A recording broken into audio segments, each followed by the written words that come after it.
get a little ring doorbell sound to tell me that they're recording, which means Laura Garner, welcome to our lockdown session. Thanks, Brad. It sounds very formal for someone I've known and worked with for over 15 years. But it's good to start off with some laughter anyway. So Laura, let me just introduce you to everyone who's listening.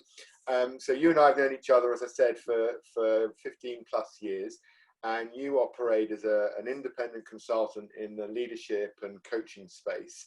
And in recent years have specifically focused around well-being, mindfulness and resilience as kind of core topics to areas that you work with clients publicly, privately as well. And part of these sessions and these episodes is really about having an opportunity to sit down with people I value and work with and get a feel for what their observations have been during these kind of lockdown days. We're into like day 76 or something. Wow, is it really 76? No, it is, right? And so kind of my first question to you before we start really riffing away is, what have you learned when you look at yourself about what these lockdown sessions and what these lockdown times have taught you? That's a big question, isn't it? I'll just wow, great in, right? Yeah. So, I mean, bringing it back to resilience, I think I knew that I was resilient, and I know as human beings, we are far more resilient than we ever imagine that we can be. And I think many people will agree with that. But for me, it was amazing at the start for the first 6 weeks, how many people were getting in contact with me. So by people, I mean friends, family, even colleagues, to check in with me. You live on your own. Are you feeling disconnected? Are you feeling isolated? And I was fine. I was absolutely fine. And yet, as the time has gone on, I've noticed that it's the monotony and kind of the day-to-day that starts to grind you down. And so it's in these latter weeks that I've needed to employ a whole bunch of the strategies and techniques that I coach other people on. Which of course puts you on notice, because if you're going to be coaching other people, you need to be able to execute them yourself. Yeah, absolutely. And that idea of, when people are checking in, is it because they're genuinely worried that someone living on their own is somehow so disconnected, or is it actually they're wanting you to check in with them as well and maybe use some of your resilience knowledge and your well-being ideas to maybe share with them? Because have you observed other people struggling in the same way?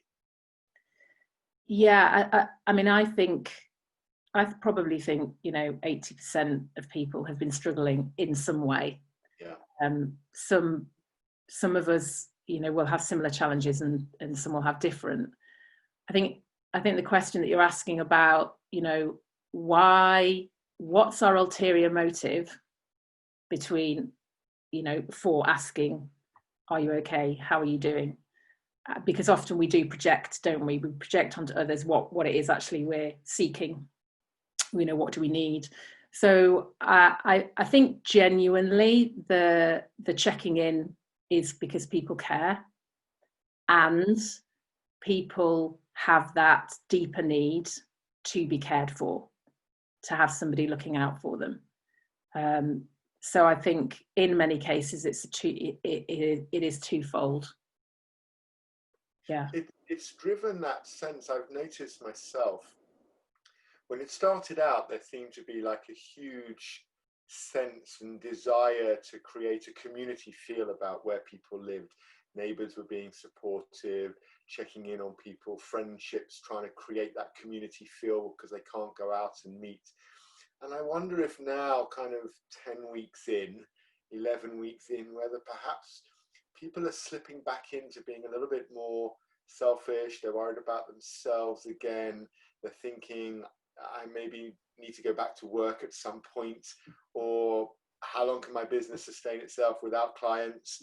And I've noticed that in my own observations, there was a 10-day period where I didn't realize until quite late, actually, in those 10 days, that I wasn't great. Right. I felt absolutely fine. Yeah, I'm running every day. I'm out with the dogs. I live very rural. It's a beautiful location. Got a garden, so I feel fortunate. And then it was only because my partner turns around to me and says, "You're right. You're being a bit short today." I hadn't even noticed I wasn't okay. It took somebody else to just check in with me and check in beyond "how are you" to actually really check "how are you," for me to realize, do you know what, actually I'm a little bit grumpy. I'm a little bit stuck. I don't know if it's Tuesday, Wednesday, Thursday or Friday. And it took for me to realize that I ended up then completely changing my routines. So I adopted a routine every day that I was working towards, and I thought it was working. And actually now, in the last 3 or 4 weeks, I've adopted this new routine where 2 days of the week I have a routine, certain times where I'm working. Then another 2 days, the routine changes. So it's like it's 8 till 6 on 2 days, it's 11 till 7 on 2 days, and it's 9 till 5 on another 2 days. And all of a sudden, I know what day of the week it is. Yeah.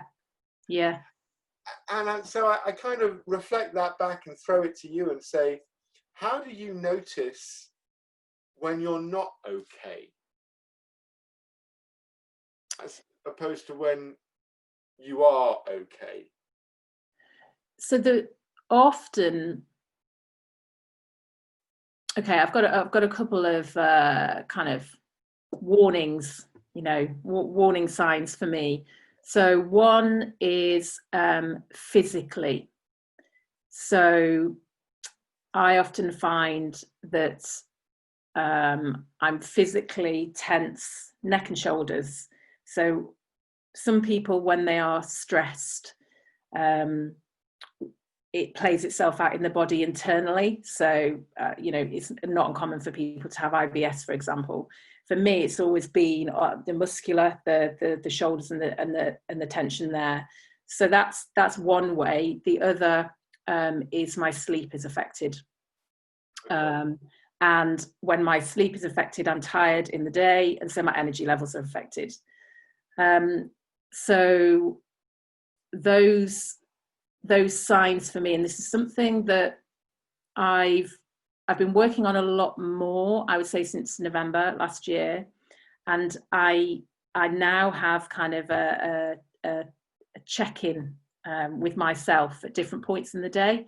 There's actually a fantastic app called Sunvelo, and at 11 o'clock I get a message up on my phone, and it just says, "How are you feeling?" Oh, I love that. And then whatever I'm doing, I get this beep, and how am I feeling? And so even just asking myself that question, I do a body scan, really quick scan of my body, and then I notice also emotionally, how am I?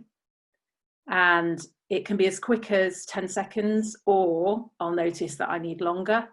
And that's how I can get a gauge of, am I doing okay, or is there something else going on for me that perhaps needs addressing? So you're auditing yourself on a daily basis? Yeah. That requires real discipline. I don't know. Is there an easy way of doing it? Because you're self-aware, you're well practiced, you coach. What questions can I ask myself if I'm new to this idea of scanning myself? I even think, right, so to start off with, what I was doing, and this is a long time ago now, I'd set an alarm on my phone, because you're quite right. To ask yourself that question, you have to be consciously aware that you want to ask yourself that question. Right.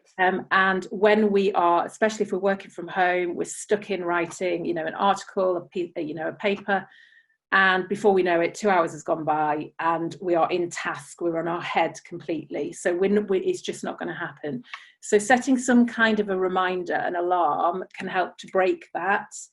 And on my alarm, and I have a couple of different ones, not always, but in the alarm, I set the question. So I don't even have to think of what that question is. So the alarm comes up, it's asking me a question, it's straight in there in my consciousness, and then I'm in. So that's one, I think, a little trick. I like that. To get you going on that. And the other is taking the opportunity, if you don't want to be as regimented about it. So when I go for a walk, often I will notice, because I'm in my head a lot, which is why the mindfulness works especially well for me. So if I'm not kind of ruminating over past, I'm considering and worrying about something in the future. So just bringing my sense, focusing in on my senses when I'm walking, and just using my eyes and noticing. So noticing what's in front of me, what am I hearing, what am I smelling, what can I taste, what can I touch? And that really helps me to come into that present moment. And by doing that, that naturally will help me to recognize, again, how am I?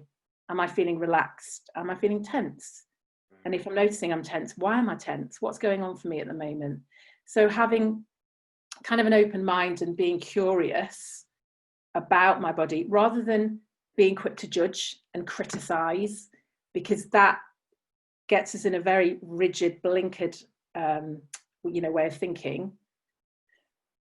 And it's just not helpful. It's just not helpful. Do you know what? When you say that, I was reminded, do you remember at the beginning of this lockdown, there was a load of stuff in the media, on social media, about how everyone's got to use this period to learn something new, learn a new language, learn a musical instrument, write a song. Everyone's got a book in them. And it's like, if I have got a book in me, it's really buried very deeply because I have not been able to produce it. Yeah. Now, you've met my nephew, Noah. He's produced a flute concerto during this period. Wow. He always wanted to write a concerto, right? And when he told me that this is what he was going to do, I started to feel really bad that I had not decided to learn something new. I was just going to get through lockdown with my business intact. And that was going to be a real result. And I wonder, for some people, the social media experience makes it quite difficult to have that openness and that intention. You and I have built programs together on mindfulness, well-being, resilience over the years. Yeah. We were talking earlier, you reminded me how different resilience looked 5 years ago than it does now. Mm.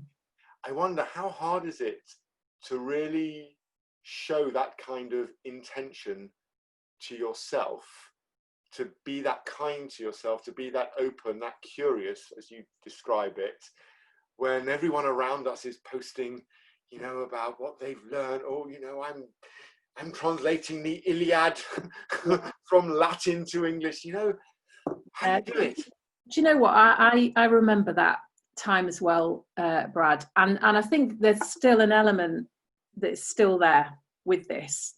So, and I really noticed a resistance and a frustration and an annoyance coming up, and that I noticed that was both going inwardly to me, that I'm annoyed that I'm not achieving more, because there's all this talk about achieving. What are you achieving? What are you succeeding in?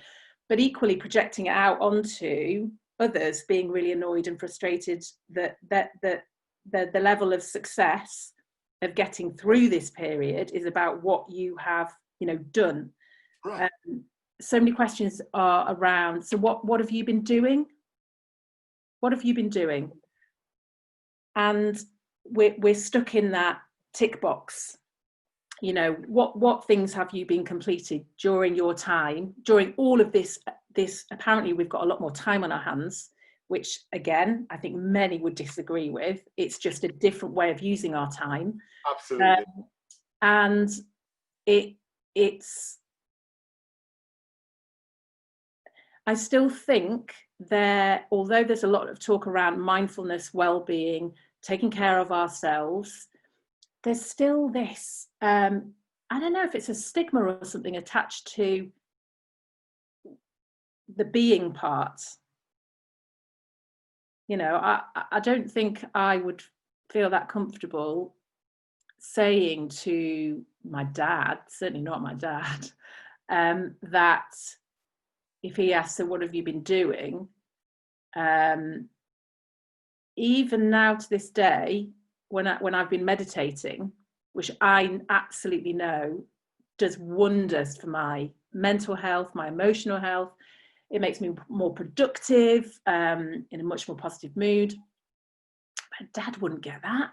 No. You know? So you end up kind of feeling as if you can't be entirely honest, perhaps, with how you have been spending your time, for fear of what others will think, for the judgment, for the criticism. And both ways, Laura, because I know I had a really busy week last week with work. There were workshops online, there were webinars, there was coaching sessions. Spoke to a friend of mine who's been furloughed at home with 2 teenage kids, and we're just chatting on the phone, and she's saying, how are you? What's your week been like? And I've told her, and I've said, oh my God, I'm exhausted. And she just laughed and went, Brad, I've done nothing and I'm exhausted. And it's like, actually doing nothing is just as exhausting as doing other things. And of course the mental strain of, I imagine, having 2 young teenagers in the house who should be doing GCSEs but aren't, is probably pretty challenging in itself. I want to go back to when you were talking about, you were walking and you're really showing attention to stuff. I wonder, are there techniques, are there tips that you could share with people about how to focus attention on themselves in that way? Is it just about being conscious and making that effort to focus attention on ourselves, or is there more to it? Is it more skilled? Raw when I say it just like that. I get the thing is that the simplest of things, isn't it? And Will have spoken about this before. It's the simplest, most obvious of things that can have the biggest impact.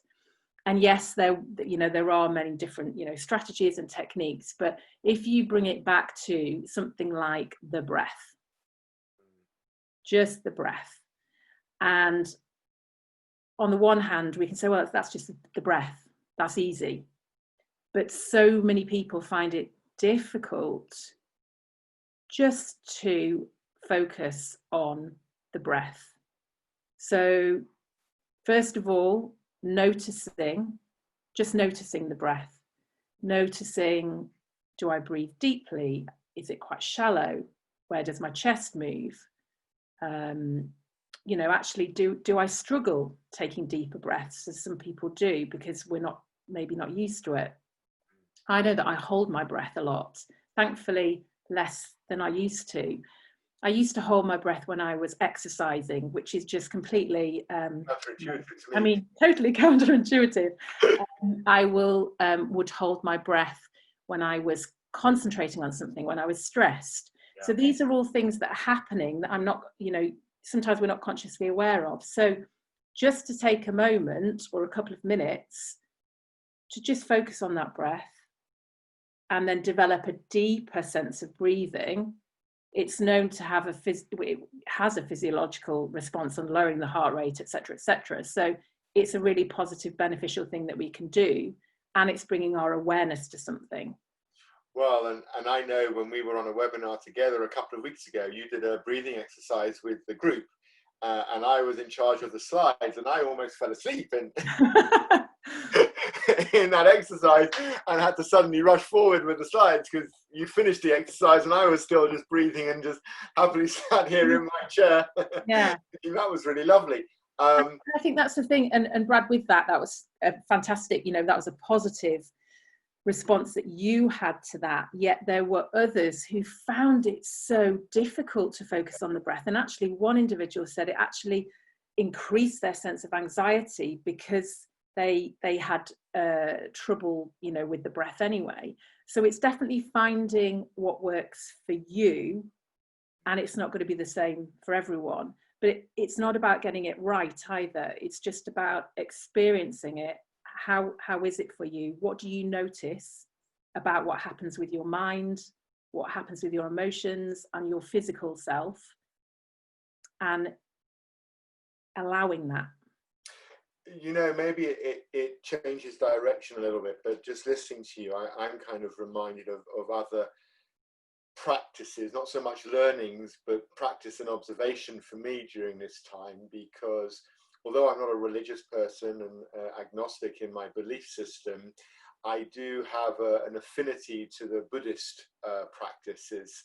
And a main stream of that is about, non-identification with feelings in order to move forward and keep moving forward. So part of that resilience is not to sort of collapse yourself into emotional spaces.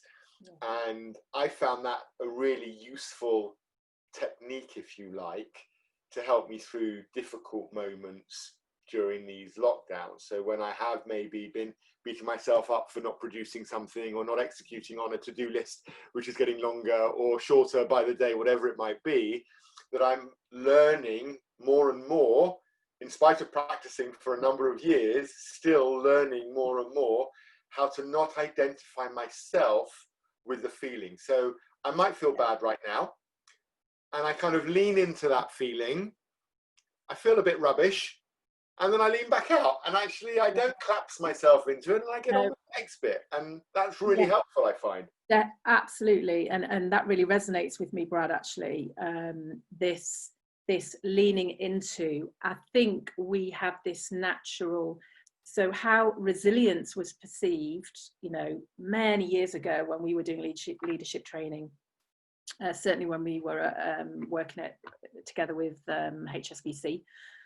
It was this idea that you put on this tough, Teflon outer layer, and that feelings were not, were a no-go area. But all that happens is that resistance within yourself is built, and at some stage those emotions, they are going to come out, and often they'll come out at a time that it's high risk, that you don't want that to happen. So by acknowledging the emotion, allowing the emotion to some degree, leaning into it enables us to kind of say hello to it, and hello, oh, what's this? Yeah, I don't need you right now, thank you very much. And then you lean back out of it. But by doing that, it seems to dissipate. It seems to, and the research also suggests that the emotion then is able to flow more freely through us, because emotion is just energy in motion. Right. So therefore, it's flowing through us and it's shifted, and then we can carry on with, perhaps what we were doing. So I really like that leaning in. I love the thought of saying hello to it. Yeah. I think that's great.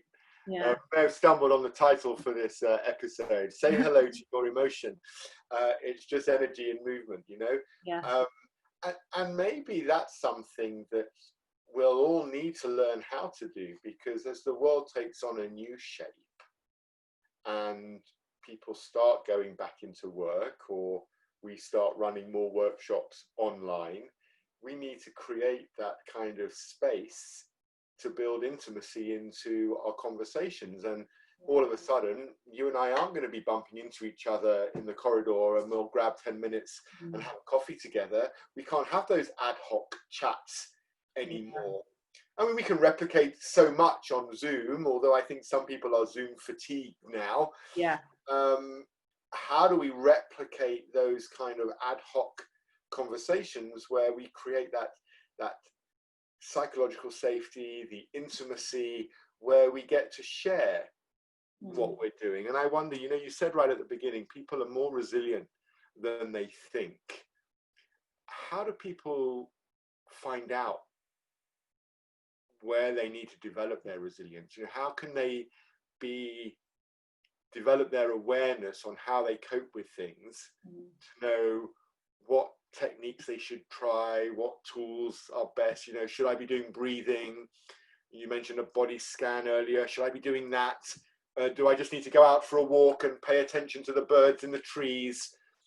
How do you work out which ones to do, or are you meant to just play with all of them and see which ones stick?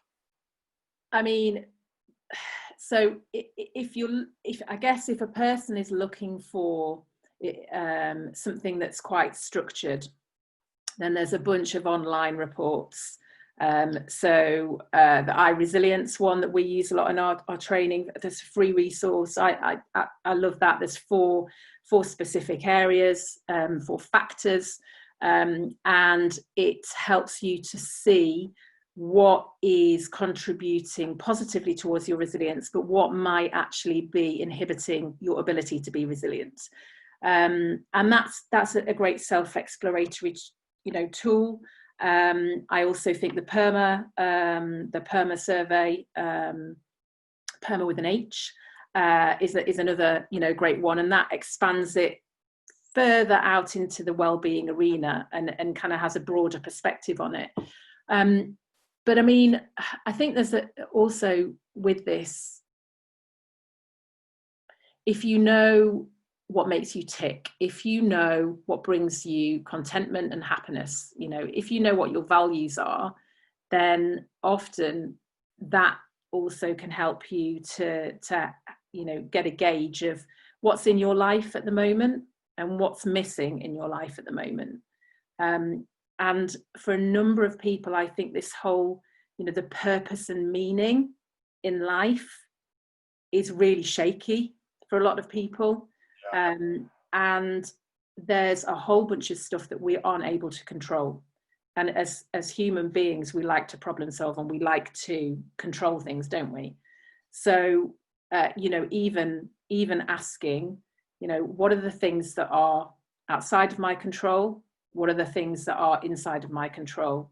Can help to focus us in terms of what maybe we want to be investigating into. Yeah, do you know what? When you say that, it just sounds 100% true. I was chatting with someone the other day. They were talking about, we've got to play the hand we've been given. And that hand will change. We don't know when. And that's maybe the hard bit. We don't know what's going to happen next. And when I look out into the world and I see behaviors changing and us adopting different values with regards to how we're operating, going out, not going out, whatever it might be, I think your line about purpose seems so critical, that maybe one of the best opportunities we'll ever have for really thinking about what have I got in my life and what do I not have, and what do I want in my life moving forward. Because I think one of the byproducts of this lockdown, maybe for corporates like our client base, is people are thinking about, when I go back to work, do I want to go back to how it was in February and March? Do I want to be commuting? Do I want to be traveling for 20 hours a week and then working for 60? Yeah. Actually, I've had a chance to sit with my family. I've got to enjoy the flowers growing in my garden this year, actually changing from being completely empty in March to actually seeing them now fully bloomed, and I've watched every stage of it and actually just enjoying. I know that might sound ridiculous to some people listening, but actually enjoying watching the season change in my garden. I don't know if I want to go back to 60, 70 hours a week just because I can. And I think that's a really important point there, Brad, is that I think that lots of these questions are arising for people. Now, the real challenge isn't that these questions are coming up for people, it's what do they want to do with it. Right. I've also heard people that are relatively close to me kind of come up with these big questions. They're feeling really unsettled because actually they don't want to go back to the job. But then that's really scary, because now that there's an even bigger question of, well, what do I want to do with my life? Right. And there's a number of many people actually that are kind of going, oh, okay, let's lean away from that now, and because it's scary. Yeah. So that, I think there is an opportunity. We were talking earlier, weren't we, that there is a huge opportunity within this period of our lives, and whilst there's opportunity, that doesn't mean that there are going to be changes for the better, because it still depends on individually what is it that we are going to do differently, whether that's the smallest of things or the biggest of things. So it's not just a question of what have I got in my life, or what do I want? It's actually about really that second question of what do I want? So what am I prepared to do to have that? Mm-hmm. And that's a really tough question. And if you're 19 years old and listening to this and you're meant to be going to university, I think it's the same question being posed for them as it is for me sitting here at nearly 50, because for them, they're meant to be going to university in October, and university looks really different now. Yeah. They've got the same question. And one observation I've made is that whether you're 15 years old or you're 70 years old, it seems like we've all, for the first time in my lifetime, every generation has the same question to ask. Yeah. Yeah, I like that. For me, it connects us all. Yeah. At a time when we feel so disconnected. Actually, we are connected. We're all asking this same question. And this is where maybe it comes back to your mindfulness point of, we need to focus attention with intention. Yeah. If you don't have that intention to do it, if you don't make yourself self-aware, self-consciously try to unpick things, maybe we just walk blindly through this period and get sucked straight back in. As a friend of mine called it, snapback. Snapback. Yeah. Yeah, and I think there is that danger, because on the one hand, I'm hearing people saying, that things will never be the same again. So much has changed, and so much has got to change, etc., etc., etc. But then where is the personal responsibility and the accountability? Because it's not out there. Right. Well, some of it is out there, of course, but if we all said, oh, it's just going to happen, it's just going to be that way, it's not going to be that way. It's not going to be that way. We will get back very quickly into habits. Habits are very powerful, aren't they? As you know, and we can have habits that help us and habits that just are so inhibiting and fear led as well. And I think for me, the biggest learning from a coach's perspective and a therapist's perspective are these, what I call outdated habits. They're tired and they're outdated, and 3 months of lockdown has highlighted how outdated they are. And then I've got that choice to make that you mentioned before. What am I going to do about it? Yeah. And actually, I'm not saying for a moment that everybody needs to start looking in the mirror and shining a light on their soul and trying to unpick themselves, because, we don't need to become, narcissistic about this. But there is that deeper level question, particularly around resilience, which is, and something you said before, we're all more resilient than we think. You don't know you're resilient, though, do you? Until you have to be. No. Which is, yeah. That's the downer, right? Yeah, I was going to swear then, but that's really, I caught the swear. But you don't know you're resilient until you have to be. And so I bet, if we ask questions on our workshops, who thinks they're resilient? People who have had to be will put their hands up.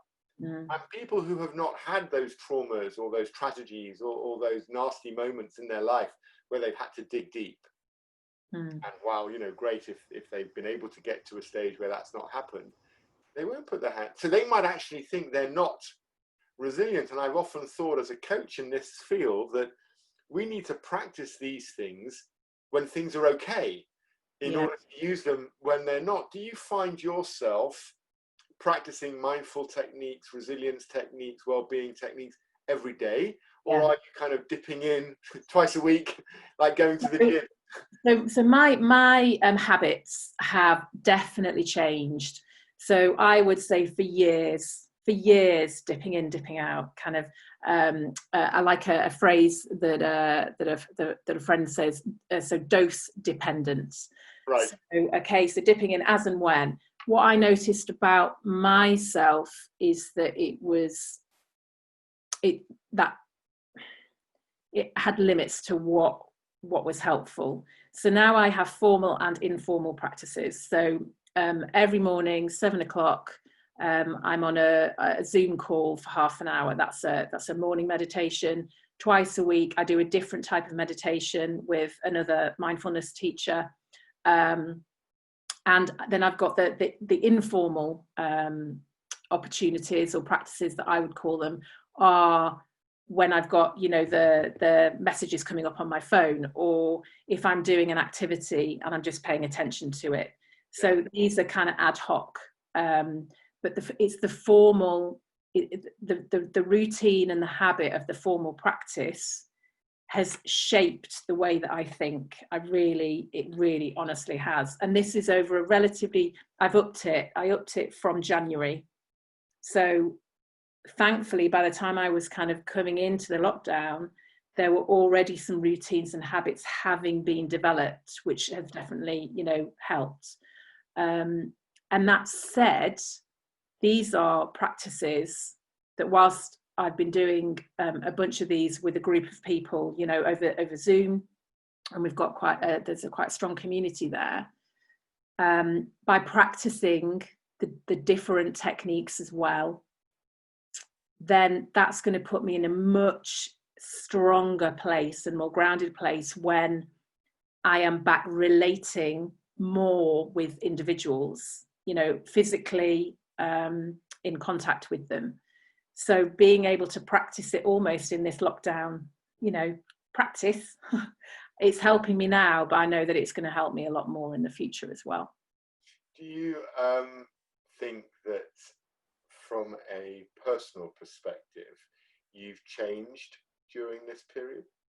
Yeah, I really have. I'm saying it with a big smile. I know this is an audio podcast, but you've got a big smile on your face when you say that, so that looks like it's a positive feeling for you. Yes, definitely. So what's the change been? I really like your phrase of leaning in. So leaning into, you know what, it's really easy to lean into the emotion of love or happiness or joy, or, you know, how easy is that? But leaning into these uncomfortable emotions where we're often judgmental and critical, I've been able to do that a lot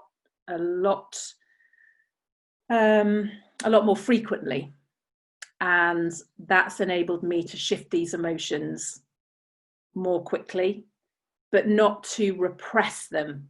And I think previously I would repress, suppress, bottle them down, and hope that they would go away. And the thing that I've learned is that not only do those emotions not go away, and I knew that from a you know, a kind of psychological mental perspective, these emotions they're part of who we are. They're part of being a human being, and the emotions that I feel will be the emotions that you feel at some point in your life. Right.